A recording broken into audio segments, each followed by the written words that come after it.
Estatísticas apontam que diagnóstico precoce pode evitar milhares de mortes. Em 2019, a campanha do Instituto Nacional do Câncer, o INCA, tem como tema Câncer de Mama Juntos Sem Medo. Eu vou conversar sobre esse assunto com o oncologista Flávio Brandão e a mastologista Natália Sade. Preste bastante atenção na nossa conversa. Eu tenho certeza que você vai aprender bastante. Infelizmente, a gente não está ao vivo, né, para você mandar suas perguntas, mas eu tenho certeza que eles vão esclarecer aqui, através da nossa conversa, de todas as informações que eles trouxeram para você tirar as suas dúvidas. Mais uma vez, muito obrigada por terem vindo, doutor Flávio, doutora Natália. A gente falar sobre esse assunto é sempre tão importante, todos os anos. O outubro realmente traz a gente para refletir mais, pensar mais, falar mais sobre o assunto. E vocês acham que ainda, apesar de tanta informação que a gente já tem através das mídias, as mídias sociais, a mídia de todas as formas, ainda muitas mulheres estão um pouco relapsas no cuidado com a saúde? Infelizmente, sim. A gente ainda recebe algumas pacientes com diagnósticos de doença bem avançados, às vezes com meses de evolução e sem a procura médica. E eu gosto de chamar a atenção para um ponto, que além do cuidado próprio, é importante a gente ter cuidado com as pessoas próximas, principalmente os idosos, que às vezes têm mais vergonha ou às vezes até não têm mais condição de se cuidar sozinho. E é importante o cuidador examinar o paciente, examinar a pessoa e procurar lesões suspeitas na mama, porque isso pode fazer a diferença no diagnóstico da doença. É verdade. Eu concordo plenamente, mais uma vez agradecer a presença, né, e poder falar sobre o Outubro Rosa, que é um movimento grande que a gente tem de conscientização. É o que a gente fala, todos os meses são rosas, mas o outubro ele é escolhido oficialmente para ser o mês que a gente pensa muito em conscientização sobre câncer de mama. Eu concordo com o Dr. Flávio no que ele fala sobre os idosos, porque eles são realmente ainda, muitas vezes, ou pouco cuidados, ou a gente não tem uma atenção devida na hora de detectar uma lesão. E hoje em dia a gente tem um aumento crescente também do número de casos de câncer de mama em pacientes mais jovens também, que é outro viés, outra questão um pouco preocupante. Então a gente tem pacientes de faixa etária de 30, 40 anos, às vezes 40 a 50, que não é uma faixa etária tão comum de se ter o câncer de mama, mas às vezes alterações passam despercebidas ou então simulam doenças benignas de mama. A paciente às vezes não tem aquele cuidado em procurar um mastologista ou o próprio ginecologista e esse diagnóstico acaba sendo um pouquinho mais tardio também. O que pode, né, prejudicar com certeza o tratamento e o resultado. Com certeza. Eu acho que existe também apesar da gente falando de tanta informação em relação exatamente à idade, muita gente acha que, como vocês estão citando os idosos, né, acha que os idosos não são acometidos por câncer, principalmente de mama. Acho que tem um pouco de mito nessa história, né? Sim. Na verdade, o que acontece? A gente tem duas recomendações, isso é até importante. A gente tem uma recomendação do Ministério da Saúde, que ela orienta a mamografia, que é o método de rastreamento principal que a gente tem no país, nas mulheres na faixa etária de 50 a 69 anos, sendo realizada a cada 2 anos. Mas a gente, na sociedade brasileira, eu sou membro da sociedade, a gente tem isso como unanimidade. O que acontece? A orientação que a gente passa a paciente, a partir dos 40 anos de idade, ela já deve se submeter ao rastreamento mamográfico anual. Mesmo que esse exame não venha com alterações, ele deve ser feito anualmente. Mamografia é o método de rastreamento por excelência, principalmente no Brasil. Detecta alterações muito iniciais, microcalcificações, lesões que não são palpáveis muitas vezes. Então, ela permite um diagnóstico precoce e um tratamento com taxas de sucesso muito superiores do que se o tumor for descoberto em fases mais avançadas. E na mulher até 70, a gente tem essa recomendação de fazer. A partir dessa idade, é muito caso a caso. Então, a gente tem que analisar por quê.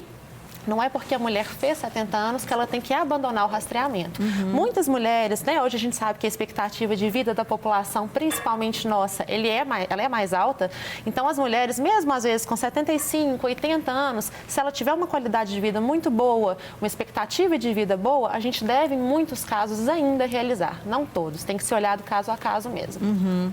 Joia. Bom, vamos ver aqui na tela alguns dados sobre novos casos. Bom, no mundo, 2,1 milhões, 11,60%. No Brasil, 59.700, 51,29%.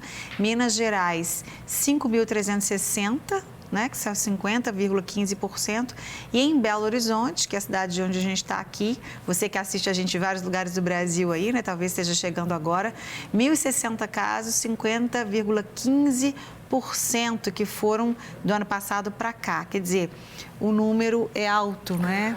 O câncer de mama é o câncer mais comum, excetuando-se os cânceres de pele.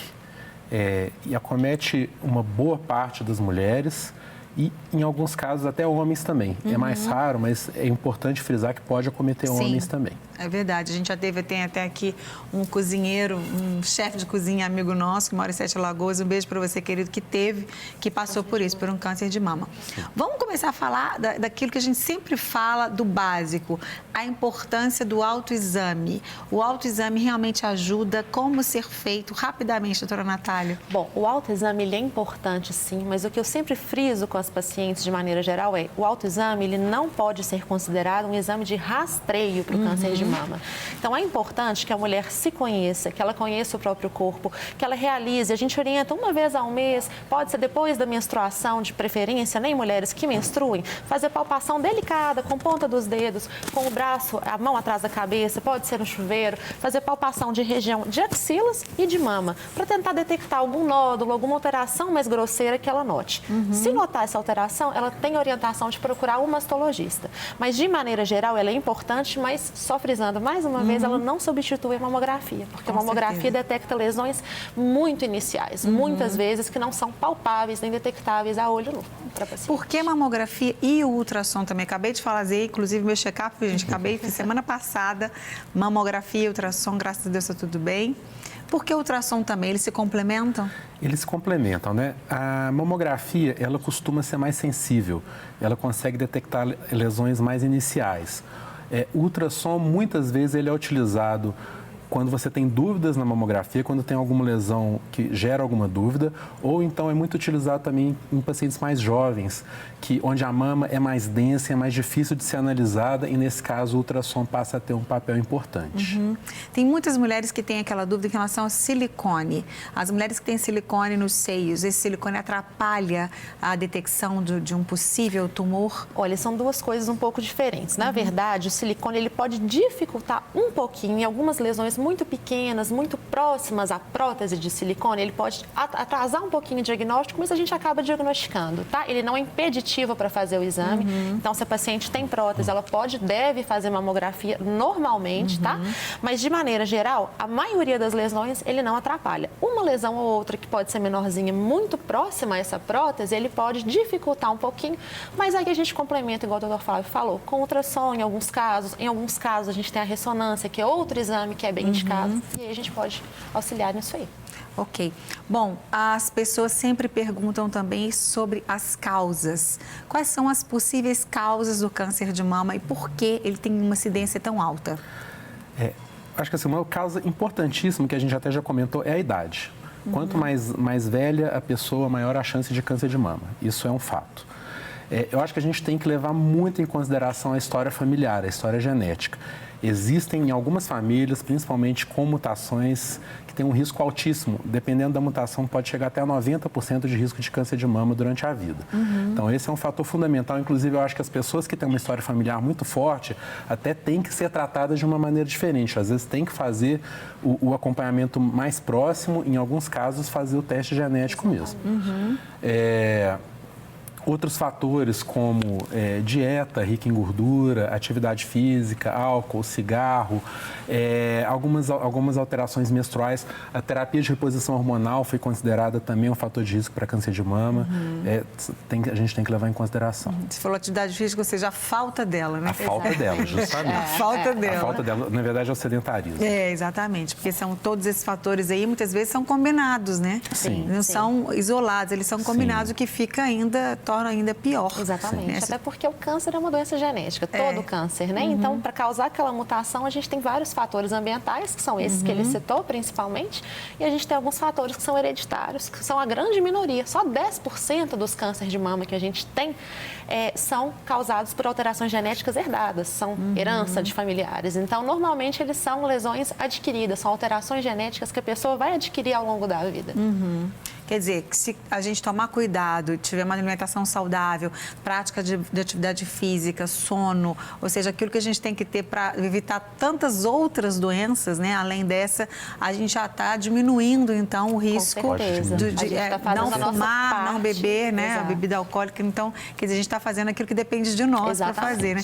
Que, infelizmente, algumas coisas acontecem que não dependem da nossa vontade. A pessoa tem uma vida completamente saudável e acontece. A gente sabe que a vida tem essas surpresas, né? Daí a importância de também fazer o rastreamento adequado. Exatamente. Isso, para precocidade ajudar também, né? Exatamente. Bom, infelizmente, como a gente já falou, né? O doutor Flávio disse que recebe pacientes, da doutora Natália também com certeza, que relaxaram de alguma maneira, demoraram muito a procurar ou demoraram muito a fazer os exames e aí o que acaba, a gente vai falar um pouquinho sobre tratamento também, mas a gente sabe que infelizmente quanto mais tardio, pior, mais difícil, né? E a gente tem um número de óbitos pelo câncer de mama, vamos ver.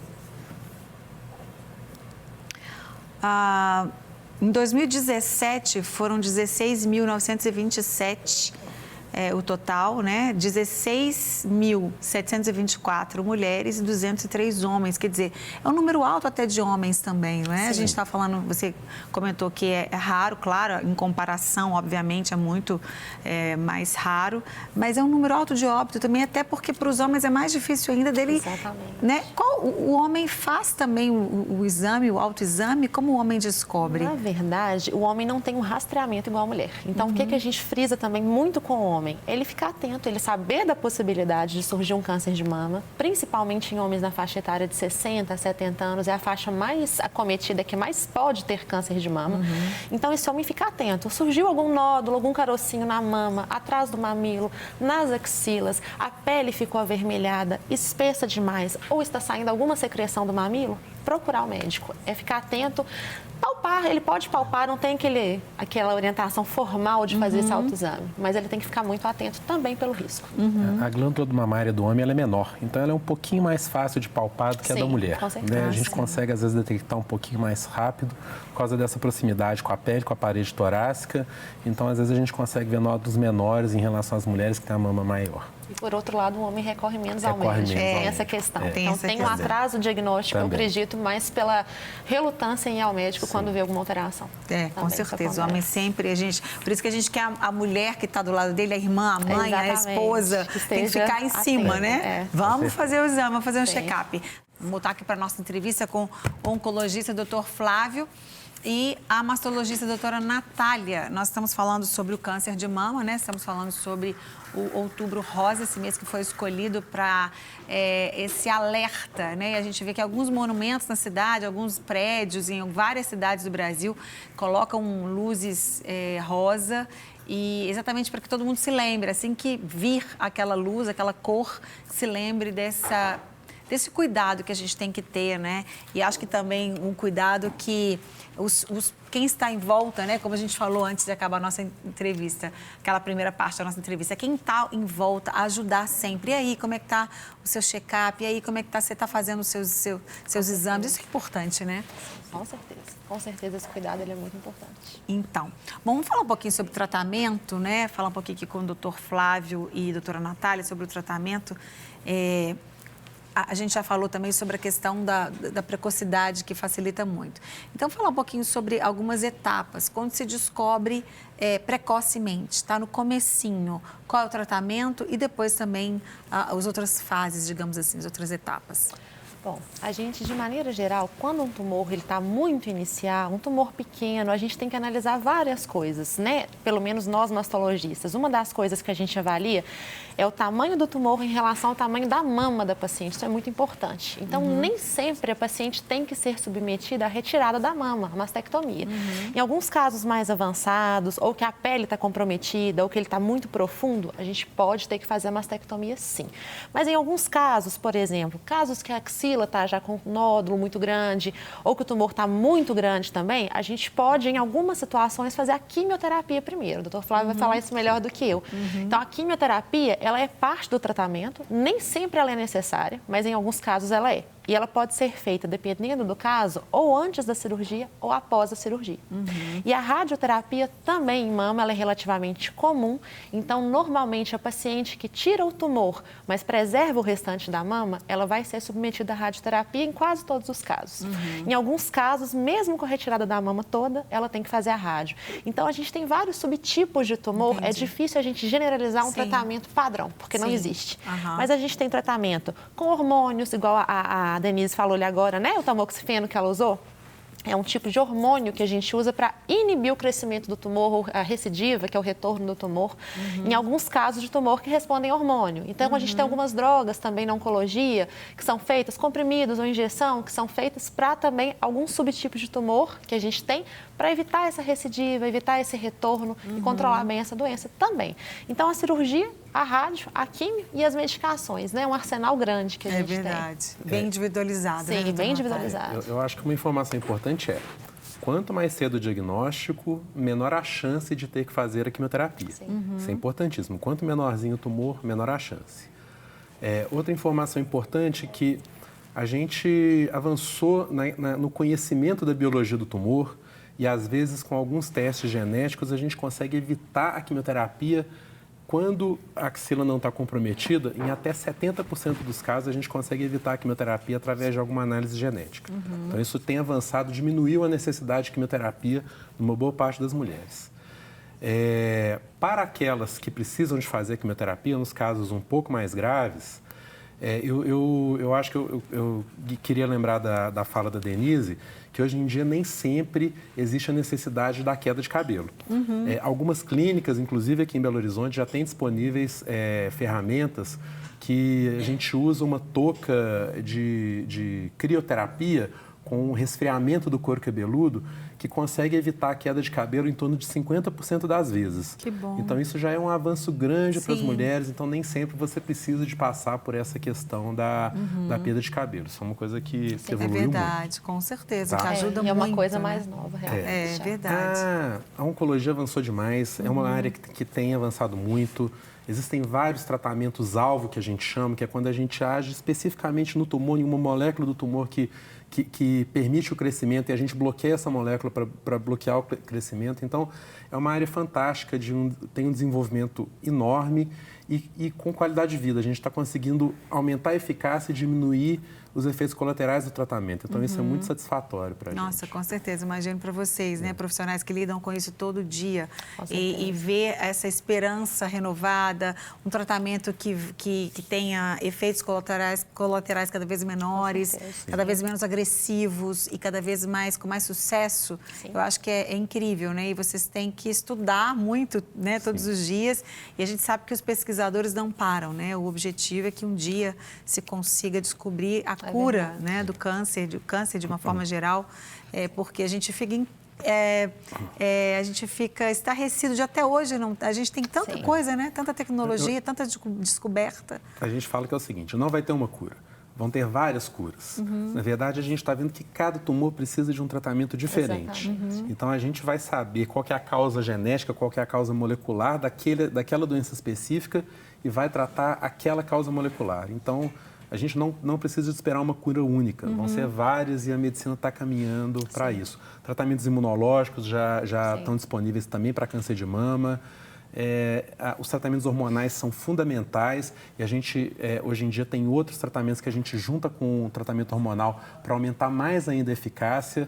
Então, é uma área que tem avançado realmente bastante. E o tratamento muito individualizado sempre, né? A tendência é cada vez individualizar mais, dependendo do tipo molecular que ele falou, da idade da paciente. Tudo isso são fatores que a gente leva em consideração em conjunto, oncologista, radioterapeuta, mastologista, para fazer o plano terapêutico daquela paciente. Né? A gente, anteriormente, quando a oncologia começou, a gente tinha lá 2 ou 3 drogas para tratar praticamente todos os casos. Hoje em dia, são mais de 20 moléculas que a gente usa e cada caso é específico. E muitos casos a gente consegue até evitar o tratamento. Sim, verdade. Que bom, queridos, que pena que o nosso tempo acabou, mas muito obrigada por terem vindo, muito obrigada por colaborarem aqui com a nossa campanha também aqui Márcia, através se do programa. possível, só para encerrar, Claro. eu queria só aproveitar, mostrar, convidar as mulheres, os homens também. Eu sou da equipe da mastologia do Hospital Madre Teresa. A gente, esse mês, para a campanha do Outubro Rosa, a gente está com uma campanha que já começou, na verdade, com algumas palestras, algumas atividades. E o lema esse ano da Sociedade Brasileira de Mastologia é esse: mais acesso, mais respeito. Então, a gente está focando muito no acesso ao tratamento, no acesso ao médico, ao mastologista, aos exames, né? Mamografia, ultrassom principalmente.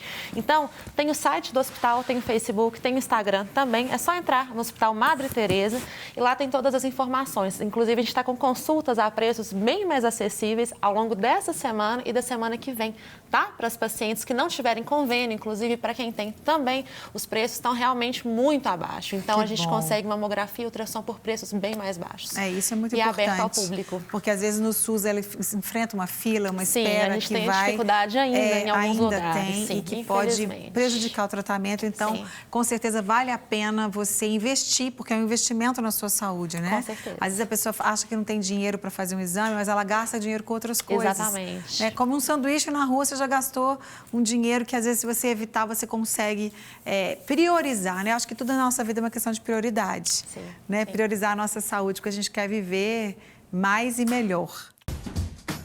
Não quer ficar um segundo por fora da nossa programação? Agora você pode nos acompanhar através das plataformas digitais. Não perca tempo, acesse, curta e siga-nos. Fique por dentro de tudo o que acontece por aqui. Rede Super, inspirando você.